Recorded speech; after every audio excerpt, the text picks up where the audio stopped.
사랑하는 성도 여러분, 반갑습니다. 오늘 살펴볼 달고나 말씀은 이사야 59장입니다. 1절에서 여호와의 손이 짧아 구원하지 못하심도 아니요 귀가 둔하여서 듣지 못하심도 아니라 라고 했습니다.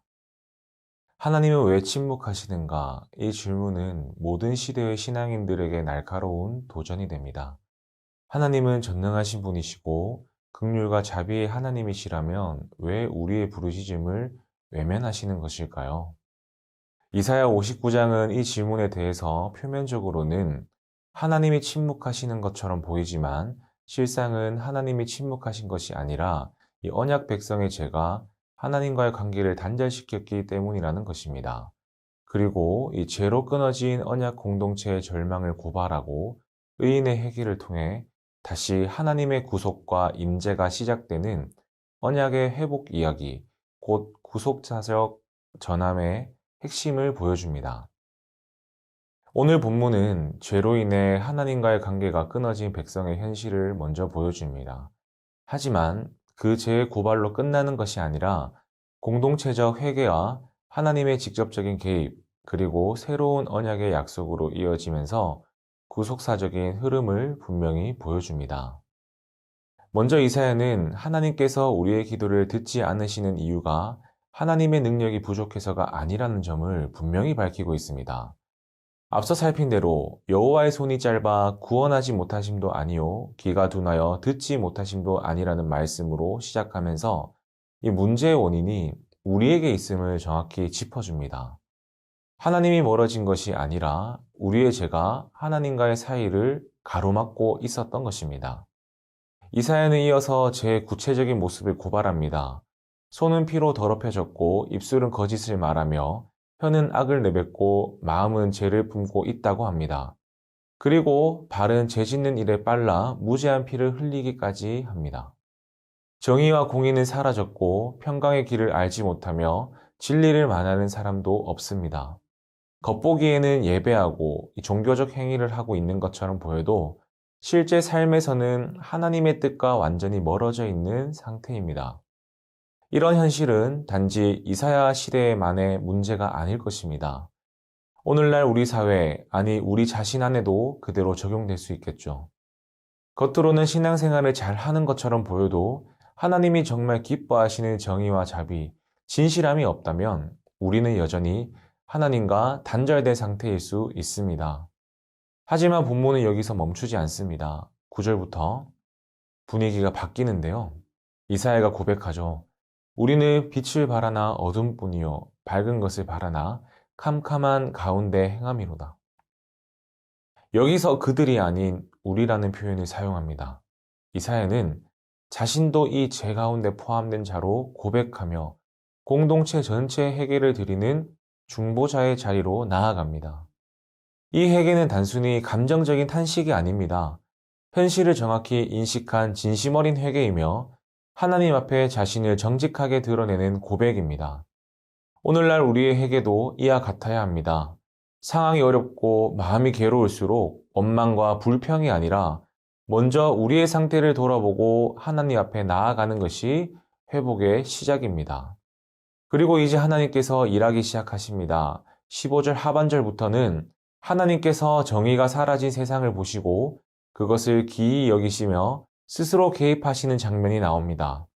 하나님은 중보자를 찾으셨지만 아무도 없었기에 하나님이 친히 의로움의 갑옷을 입고 구원의 투구를 쓰시고 보복의 옷과 열심의 겉옷을 입고 오십니다. 이 장면은 굉장히 인상적입니다. 하나님께서 마치 전사처럼 등장하셔서 죄와 불의를 심판하시고 회개하는 이들을 구속하시는 모습입니다. 심판과 구속, 정의와 자비가 동시에 나타나는 장면입니다. 우리가 잘 아는 대로 하나님은 죄를 그냥 지나치시는 분이 아니시죠. 그러나 회개하는 자를 끝까지 품고 구원하시는 하나님이시기도 합니다. 그리고 이 모든 것의 마지막은 언약의 선포입니다. 21절을 보시면 내 위에 있는 나의 영과 내 입에 둔 나의 말이 이제부터 영원토록 내 입에서와 내 후손의 입에서와 내 후손의 후손의 입에서 떠나지 아니하리라. 이것은 단순히 당대 회복을 말하는 것이 아닙니다. 하나님께서 영원히 함께 하시겠다는 언약이며 성령과 말씀이 자손 대대로 이어질 것이라는 새로운 약속입니다. 이처럼 이사야 59장은 단순한 죄의 고발의 말씀이 아니며 죄로 인해 하나님과 멀어진 우리에게 회개를 통해 하나님이 다시 찾아오신다는 소망의 메시지입니다. 그리고 그 구속은 한 세대로 끝나는 것이 아니라 성령과 말씀으로 후손의 입술까지 이어지는 하나님의 구속사적 언약입니다. 오늘 우리가 이 말씀을 통해 깨달아야 할 것은 단 하나입니다. 하나님은 여전히 우리를 구원하실 준비가 되어 있으십니다. 단절된 관계를 먼저 회개하고 하나님 앞에 나아갈 때 하나님은 언제나 우리를 다시 회복시키시고 우리와 새로운 언약을 맺어주십니다. 그 하나님의 은혜를 믿고 살아가는 우리가 되기를 소망합니다. 마무리하고자 합니다. 이사야 59장은 하나님이 침묵하신 것이 아니라 우리가 하나님을 떠났기 때문에 관계가 단절된 것임을 보여줍니다. 그러나 회개하고 중보하는 이들을 통해 하나님은 여전히 임하시는 하나님이십니다. 우리의 시대는 어떻습니까? 예배는 있고 교회는 많고 찬송은 넘쳐나지만 이 정의는 무너지고 진리는 왜곡되고 말씀이 삶으로 이어지지 않는 현실 속에서 우리는 여전히 왜 하나님이 일하시지 않느냐고 묻고 있는 것 같습니다. 그러나 성경은 말합니다. 하나님의 손이 짧아서도 아니고 귀가 둔해서도 아니다.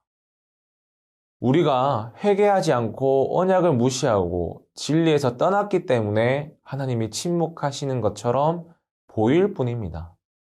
그러므로 오늘 우리는 먼저 죄를 자백하고 공동체적 회개의 자리로 나아가야 합니다.